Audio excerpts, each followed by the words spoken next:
Hello guys! Hello Taurus! Welcome dito sa aking channel, Kapalaran 888. Welcome guys!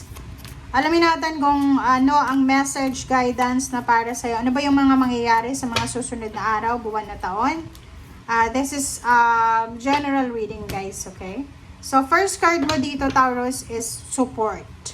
Ikaw ba ay Taurus na nangangailangan ng suporta? O ikaw ba ay Taurus na breadwinner? Or ikaw ba ay Taurus na palaging nakasuporta ka sa pamilya mo, sa mga taong mahal mo sa buhay, or sa mga taong gusto mo. Okay. So, yung second card mo dito is cycles. Okay? So, sinasabi ng bara sa iyo, Taurus, na sa mga susunod na araw daw, sinasabi na isang pagbabago, isang parang cycle. This cycle card is para siyang Wheel of Fortune. Na ibig sabihin, may magbabago sa'yo. Iikot ang Wheel of Fortune para ibigay sa'yo yung pagbabago. Okay? Everything has its right time. Diba? So, honor the cycles of your body. Time into the moon's magic. So, yun. Believe in magic. Believe in yourself. Take care of your body. Take care of yourself. Take care of your loved ones. And sinasabi ng baraha, may mga kapamilya ka na kailangan ng suporta galing sa'yo. Or maybe ikaw, kailangan mo ng suporta.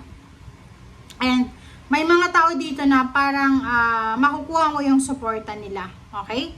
So like for example, if you are married and yung karelasyon mo ay nangangailangan ng suporta, sinasabi ng baraha sa'yo dito na possible na may ibibigay mo yung support na hinihingi niya. Or even, like anak ka, yung mother mo or parents mo or siblings or father, kailangan nila ng suporta mo. So, pwedeng may ibibigay mo yung suporta na to sa mga susunod na araw. Maybe ngayon, unemployed ka, or maybe ngayon ay wala kang ipon, wala kang pera. But sa mga susunod na taon, araw, linggo, or buwan, sinasabi ng barahan na maibibigay mo din kung ano yung hindi mo na ibibigay sa ngayon. Ganun talagang buhay. Iikot ang mesa, iikot yung kung ano. Kaya nga 'di ba, huwag tayong masyadong maging mataas doon sa mga taong walang-wala sa ngayon kasi bilog ang mundo eh. Baka ngayon wala sila, baka bukas meron na, 'di ba? Okay, Taurus, congratulations sa'yo. Congratulations kasi isang balita, isang napakabilis na balita ang pwedeng matanggap mo. This news ay posibleng magdadala to sa'yo ng celebration. So maybe, yun na nga, nag-a-apply ka ng trabaho, naghihintay ka ng visa, contract signing, panalo, tumataya ka sa loto, or nag-aantay ka ng promotion, salary increase, may baby na hinihintay, new member ng family, may kasal, graduation, or any accomplishment na hinihintay nyo ay posibleng dumating. Okay? So, dito sinasabi ng baraha na itong accomplishment na to, or even this good news na to na darating sa'yo, ay posibleng magdadala to sa'yo ng sobra-sobrang happiness. Okay? Sobra-sobrang happiness, sobra-sobrang celebration. Congratulations sa'yo. Kasi parang sinasabi ng barahan na job well done daw to. Diba? Dito naman, if you are struggling to, like for example, to settle down, lalo na sa family, maraming mga issue sa pamilya, away dito, away doon, hindi magkasundo-sundo, magkakapatid, nag-iinggitan, or maybe may mga Taurus na gumagawa ng paraan para sirain ka. Dito sinasabi ng barahan na pwedeng maayos to, masettle, merong mga reconciliation, merong mga recovery ng relationship or emotions or recovery ng feelings.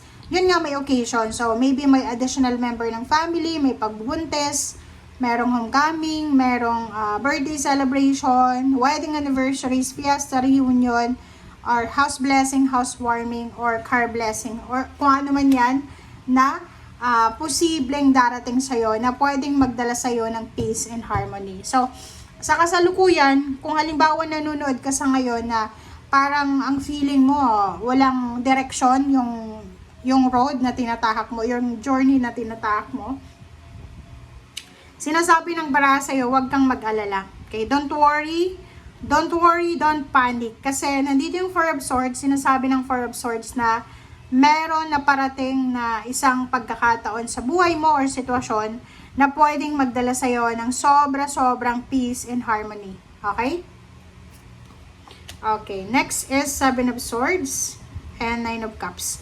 So, yun lang, meron kang struggle dito. Merong temptation na pwedeng, kumbaga, kailangan mong labanan dito is yung relationship.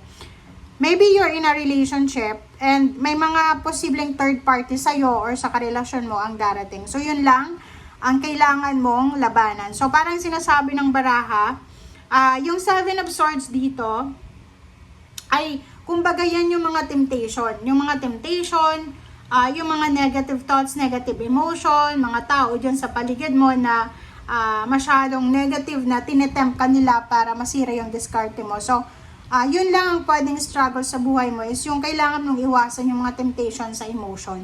Okay, wag tayo masyadong sensitive. Wag masyadong silosa, ganyan, ganito.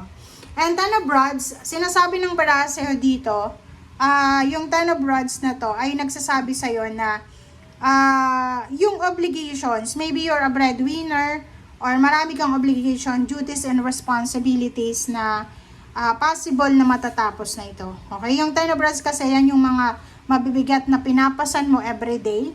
Yan yung mga mabibigat na obligasyon. Yan yung mga mabibigat na baggages na dala-dala mo everyday. So, sinasabi ng baraha, huwag kang mag-alala kasi on the way na yung clarity, on the way na yung fulfillment, on the way na yung closure, yung finish line. And ang gagawin mo sa ngayon is kailangan mo lang maghintay. But yun na nga, sa kasalukuyan, currently, mayroon kang mga problema sa pera. Maybe may gusto kang bilhin pero wala kang pera. Maybe may gusto kang gawin pero wala kang pera.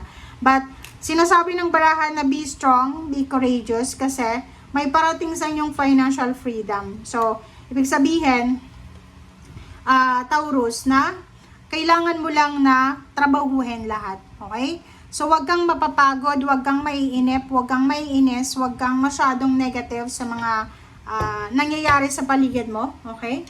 And, be strong. Lahat ng ito na pangarap mo sa buhay, lahat ng ito na gusto mong mangyari sa buhay mo, ay posibleng ibibigay ito sa'yo kasi yan yung talagang deserve mo na blessing. So, tingnan mo siya. Eto, sa King of Rods, sinasabi ng baraha na kailangan mong maging strong talaga. Kasi, pag masyado tayong strong, marami din na, kumbaga, blessings na darating, pero most of the time, marami ding temptation. Maraming maiinggit, maraming sisira. If yung relationship mo and trabaho mo sobrang ganda, ihanda mo yung sarili mo kasi maraming tao yung possible na sirain yan because of inggit, jealousy, and envy. But if you will work very hard, maso-survive mo yan. Okay? Thank you guys. Bye!